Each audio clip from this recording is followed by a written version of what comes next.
Story एक ऐसे शैतान की है जिसकी बालों की जगह पर सांप थे और अगर कोई इंसान उसके पास आने की कोशिश करता तो वो सांप उसे डस लेते और अपने जहर से मार देते। और साथ ही साथ उसकी आंखें, अगर कोई उसकी आंखों में भी देखता तो वो इंसान पत्थर का बन जाता।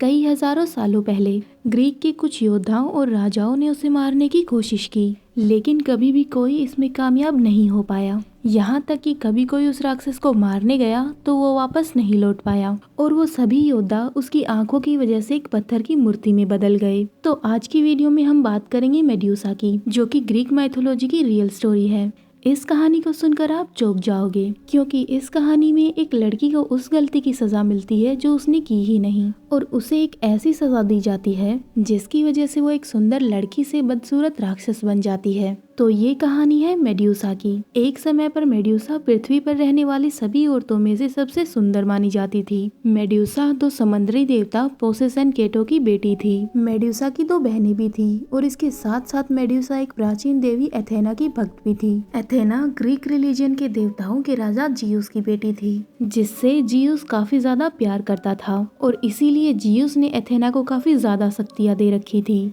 ग्रीक माइथोलॉजी के हिसाब से एथेना ज्ञान, बुद्धि, युद्ध और सांपों की देवी थी। आपको आज भी ज्यादातर एथेना देवी की तस्वीरें हेलमेट, ढाल और एक भाले के साथ मिलेंगी। हम एथेना के बारे में इसलिए बता रहे हैं क्योंकि एथेना इस कहानी से जुड़ी हुई है। अब हम वापस से आते हैं मेड्यूसा पर। जैसा कि मैंने बताया, मेड्यूसा काफी सुंदर थी। बचपन से ही लोग उसे काफी पसंद करते थे, लेकिन मेड्यूसा अपने पूरे मन से देवी एथेना को अपना सब कुछ मानती थी। जब मेड्यूसा बचपन में अपनी बहनों के साथ खेला करती थी तो वो हमेशा ही एथेना बना करती थी। बचपन में मेड्यूसा का एक लड़का दोस्त भी था जिसका नाम इफिक्लिस था। जैसे जैसे मेड्यूसा बड़ी होती जा रही थी, उसकी खूबसूरती भी दिन प्रतिदिन बढ़ती जा रही थी, जिसकी वजह से काफी ज्यादा लोग उसकी तरफ अट्रैक्ट होते थे। लेकिन जैसा मैंने बताया, मेड्यूसा एथेना देवी की भक्त थी। वो जैसे ही बड़ी हुई तो उसने एथेना देवी की पुजारन बनने का सोच लिया। एथेना देवी के मंदिर का पुजारी बनने के लिए बहुत सारे नियमों का पालन करना पड़ता था, जिसमें पूजा करने वाले का चरित्र और उसका मन दोनों ही साफ होने चाहिए। और अगर कोई औरत एथेना देवी की पुजारन बनती है तो उसे भी अपनी एथेना देवी की तरह बिल्कुल ही पवित्र होना चाहिए और ना ही किसी मर्द से किसी तरह का संबंध बनाना चाहिए। मेड्यूसा भी अपनी देवी के ये सभी नियमों के बारे में जानती थी और बचपन से ही इनका पालन करते आ रही थी। इसीलिए मेड्यूसा के बड़े होने पर एथेना देवी की मंदिर की पुजारन बनना काफी आसान हो गया था। और जब मेड्यूसा एथेना देवी के मंदिर की परम पुजारन बनी तो उसने अपना सब कुछ एथेना देवी को मान लिया और उन पे अपना सब कुछ न्यौछावर कर दिया और वो पूरा समय एथेना देवी के मंदिर में रहने लगी और उनकी पूजा करने लगी। देवी एथेना भी मेड्यूसा के इस भक्ति भाव को देखकर काफी खुश रहने लगी। लेकिन मेड्यूसा इतनी ज्यादा सुंदर थी कि जो भी देवी के मंदिर उनकी पूजा करने आते वो मेड्यूसा को ही देखते रहते। धीरे धीरे जब समय बीत गया तो लोगों ने ये कहना शुरू कर दिया कि मेड्यूसा देवी एथेना से भी ज्यादा सुंदर है और मेड्यूसा के सुनहरे बाल तो देवी एथेना के बालों से भी काफी ज्यादा आकर्षक हैं। इनकी वजह से तो मेड्यूसा और भी ज्यादा सुंदर लगती है। देवी एथेना के भक्त जो मेड्यूसा की तारीफ करते थे, देवी एथेना वो सारी बातें सुनती थी और कहीं ना कहीं देवी एथेना को भी ये बात पसंद नहीं आती थी कि उनके भक्त मेड्यूसा की तारीफ करते हैं और क्यों ये लोग मुझसे खूबसूरत उसे बता रहे हैं। और ऐसे ही धीरे धीरे देवी एथेना को मेड्यूसा की खूबसूरती से जलन होने लगी। लेकिन मेड्यूसा के भक्ति भाव को देखकर देवी एथेना चाहकर भी उसे कुछ नहीं कहती थी। लेकिन धीरे धीरे ये सब बढ़ता ही जा रहा था। मंदिर में लोग देवी एथेना की पूजा करने के बहाने मेड्यूसा को देखने आते थे और उनकी पूजा करने की जगह वो लोग बस मेड्यूसा को देखते रहते थे।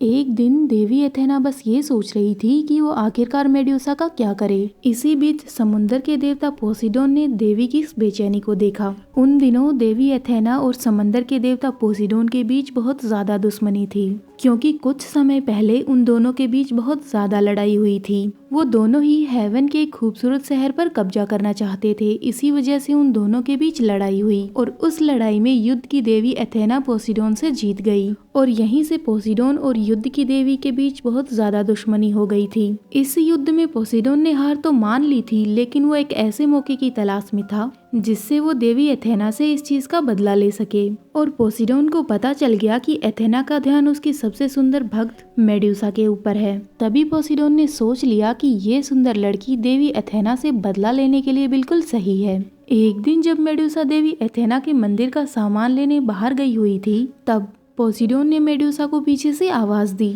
मेड्यूसा ने जब पीछे देखा तो उसके पीछे समंदर की एक बहुत बड़ी लहर थी और देखते ही देखते वो लहर समंदर के देवता पोसीडोन में बदल गई। पोसीडोन ने अपनी शक्तियां और पावर दिखाकर मेड्यूसा को अपनी प्रेमिका बनने के लिए कहा, लेकिन मेड्यूसा का मन बिल्कुल साफ था और वो पोसीडोन की तरफ आकर्षित नहीं हुई और उसने मना कर दिया। लेकिन पोसीडोन इतना ज्यादा बहक गया कि उसने मेड्यूसा के मना करने पर भी उसे पकड़ने की कोशिश की। दोनों के बीच काफी हाथापाई भी हुई और मेड्यूसा पोसीडोन को मार के मंदिर के अंदर चली गई। मेड्यूसा काफी डरी हुई थी और उसने मंदिर के अंदर जाकर खुद को सुरक्षित महसूस किया, लेकिन पोसीडोन के मन में काफी वासना भरी हुई थी, तो वो मेड्यूसा के पीछे पीछे ही देवी एथेना के मंदिर में ही आ गया और वो मेड्यूसा के साथ में जबरदस्ती करने लगा। मेड्यूसा ने देवी एथेना की मूर्ति के सामने काफी मदद मांगी, लेकिन देवी एथेना को तो जैसे एक मौका मिल गया हो मेड्यूसा से बदला लेने का, ताकि वो उसकी खूबसूरती उससे छीन सके।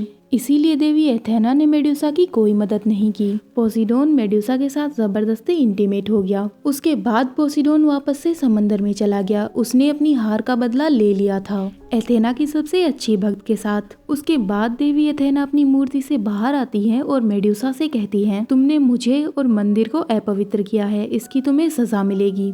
इसमें देखा जाए तो मेड्यूसा की कोई गलती नहीं थी, पर देवी ने उसे एक श्राप दिया। श्राप की वजह से मेड्यूसा किसी भी इंसान को देखेगी तो वो तुरंत पत्थर का बन जाएगा और जिन बालों की वजह से तुम आकर्षित लगती थी वो जहरीले सांपों में बदल जाएंगे। और ये श्राप मिलते ही मेड्यूसा मंदिर के कोने में जाकर रोने लगी। उसका रोना सुनते ही उसके दोस्त उसे ढूंढने आए, लेकिन मेड्यूसा चाहकर भी अपने दोस्तों को नहीं देख पा रही थी, क्योंकि अगर वो उन्हें देखती तो उसके सबसे अच्छे दोस्त भी पत्थर के बन जाते। उनमें से एक दोस्त ने मेड्यूसा के कंधे पर हाथ रखा और उस दोस्त को उसके जहरीली सांपों ने काट लिया। मेड्यूसा जब घबराकर पीछे मुड़ती है तो उसका दोस्त इफेलिक्स भी पत्थर का बन जाता है और ऐसे ही ये खबर धीरे धीरे हर जगह पर फैल गई। फिर कुछ लोगों ने मिलकर एक रणनीति बनाई कि जो भी इंसान मेड्यूसा का शिकार करेगा उसे बहुत बड़ा इनाम मिलेगा। उसके बाद काफी लोगों ने मेड्यूसा का शिकार करने की कोशिश की। मेड्यूसा किसी भी इंसान को चोट नहीं पहुंचाना चाहती थी, बस वो खुद को बचाना चाहती थी। इसीलिए उसने ऐसी जगह पर छुपने का सोचा जहां कोई नहीं आता था, लेकिन लोगों ने मेड्यूसा को वहां भी चैन से नहीं रहने दिया और कई योद्धाओं और राजाओं ने उस पर हमला किया, लेकिन मेड्यूसा ने उन सबको हरा दिया और वहां से भाग गई। धीरे धीरे लोगों में उसका डर बढ़ने लगा। दुनिया की सबसे खूबसूरत महिलाओं में से एक जाने जाने वाली मेड्यूसा अब एक खूंखार और डरावनी राक्षस में बदल गई थी, जिसका खौफ देवताओं में भी पहुंच गया था। कई देवताओं ने अपनी शक्तियां देकर अलग अलग योद्धाओं को भेजा मेड्यूसा को मारने के लिए, लेकिन कोई भी उसे मार नहीं पाया। इसी बीच मेड्यूसा देवी एथेना की भी भक्ति करती रही और श्राप मिलने के बावजूद उसने देवी एथेना से अपनी आस्था नहीं तोड़ी। और ये सब देखकर देवी एथेना को भी बुरा लगने लगा कि कैसे वो एक देवता होने के बावजूद एक इंसान की खूबसूरती से जल गई, और उसने अपने भक्तों की मदद करने के बजाय बिना किसी कारण के उसे श्राप दे दिया। इसीलिए कहा जाता है कि एक दिन देवी एथेना ने अपनी खुद की ढाल देकर जियूस के नाजायज बेटे पर्चियस को मेड्यूसा को मारने भेजा, ताकि वो इस नर्क भरी जिंदगी से मेड्यूसा को मुक्त कर सके। कहा जाता है कि मेड्यूसा ने जब पर्चियस के हाथ में एथेना की ढाल देखी तो वो समझ गई कि देवी एथेना उसे इस सब से मुक्त करना चाहती हैं, और इसीलिए मेड्यूसा ने पर्चियस से कोई लड़ाई नहीं की और पर्चियस ने मेड्यूसा का गला काट दिया। और इसी तरह मेड्यूसा का अंत हुआ और उसे इस नर्क भरी जिंदगी से मुक्ति मिल गई। उसके बाद देवी एथेना ने मेड्यूसा के उस कटे हुए सर को अपनी ढाल से जोड़ दिया और वो ढाल हमेशा देवी एथेना के साथ में रहती है, जो कि देवी एथेना की परम भक्त होने का तोहफा था मेड्यूसा के लिए। तो ऐसे मेड्यूसा को उस चीज की सजा मिली जो उसने कभी की ही नहीं थी।